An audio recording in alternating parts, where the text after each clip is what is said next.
Sénégal, bonjour.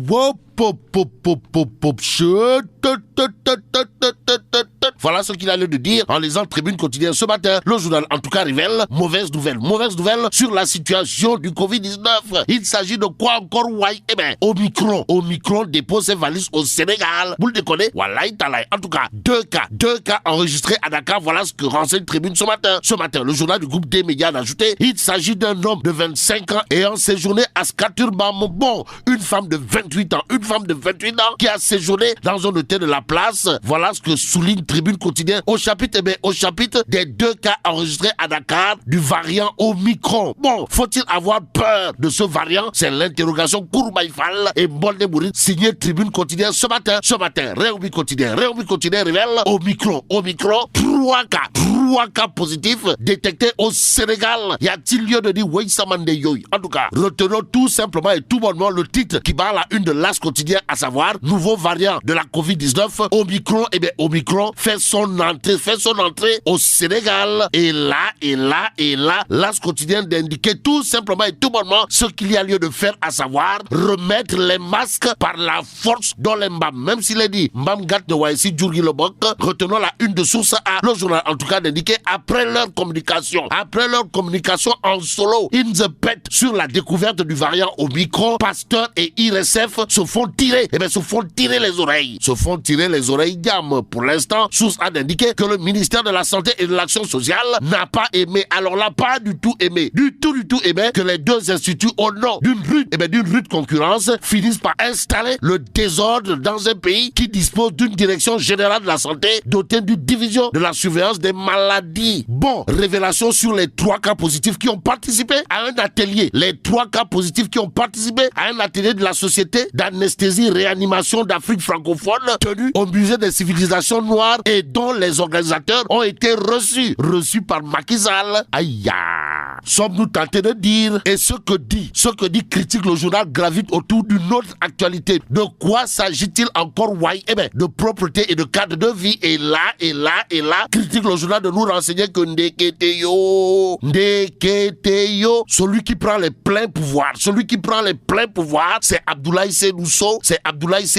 Et c'est Abdoulaye Seydousso que retenir, en tout cas d'après critique le journal. Sinon, Borom Kafrine. Eh bien, Borom Kafrine, c'est la cheville ouvrière du grand programme autour de la propreté et du cadre de vie de Macky Sall qui aura de quoi dire gongo à Doudouka. En tout cas, critique le journal au chapitre de la réhabilitation de la piste et de l'aérogare d'indiquer que Doudouka reconnecte le Cap Skiring aux vols internationaux. Quoi qu'il en soit, le quotidien indique que celui à qui on devrait faire chapeau bas, autour justement des réalisations aéroportuaires, c'est Souleymane Ndiaye. Et c'est Souleymane Ndiaye alias Borom Goudomp. En tout cas, pour revenir sur l'état d'avancement de la mission de réception en usine des installations des aéroports de Saint-Louis et Ourossogui Matam, retenons tout simplement et tout bonnement l'actualité du quotidien. Le journal en tout cas de renseigner dans le cadre de l'exécution du programme de reconstruction des aéroports du Sénégal, la première phase de la mission technique de réception en usine des installations d'aide à la navigation aérienne des aéroports de Saint-Louis et Ourossogui Matam s'est achevée à Asker en Norvège vendredi 3 décembre dernier. Et là, retenons d'après le quotidien la signature du certificat par le chef de la délégation, en l'occurrence Borom Goudomp, comprenez Souleymane Ndiaye, directeur des infrastructures aéroportuaires au ministère du tourisme. Ça veut dire quoi? Eh bien, ça veut tout simplement et tout bonnement dire, d'après le quotidien, que la cheville ouvrière, dans les réalisations, des aéroports du Sénégal, c'est Souleymane Ndiaye.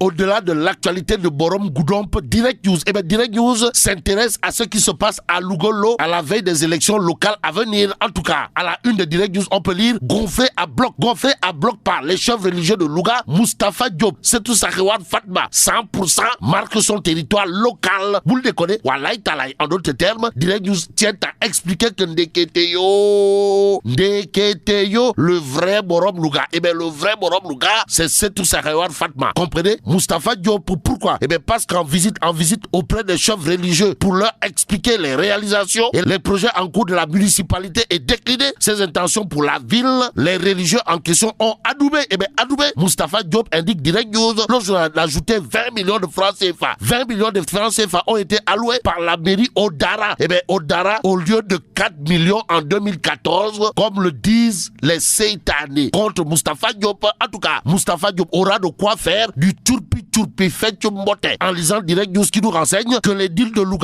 Louga financent des dizaines de groupements féminins. Que dire? Sinon Euskeuil ou encore Wavgorway au ministre Moustapha Diop et maire de Louga. Et pendant ce temps, Tribune quotidienne nous amène à Mbao. Pourquoi faire? Eh bien, pour nous dire que le maire Obama se soumet à un jury populaire. Il est question de quoi? Eh bien, du bilan 2014-2021 à la tête de la commune de Mbao. Ainsi, retenons d'après Tribune que Obama, comprenez, monsieur le maire Pouy de Mbao, semble sûr, pour ne pas dire très sûr de son bilan à la tête de la mairie de Mbao. Au regard de ce que livre Tribune, restons avec le journal qui parle de différents entre les coalitions Benno Bokk Bakar, Astafourla, les coalitions Benno Bokk Yakaar et Deferse Gok. Pourquoi faire? Eh bien, pour nous dire que Adama Faye démolit totalement, pour ne pas dire complètement, Félix Antoine Diome. Vous le déconnez? Wallahi talai. De quoi s'agit-il encore, Wai? Eh bien, Tribune continue de renseigner que dans une correspondance, Kourou Baïfal et Mbolde Bouride adressée au ministre de l'Intérieur, Adama Faye, plénipotentiaire de la coalition Deferse Gok, a sorti la grosse artillerie, c'est-à-dire les touilles,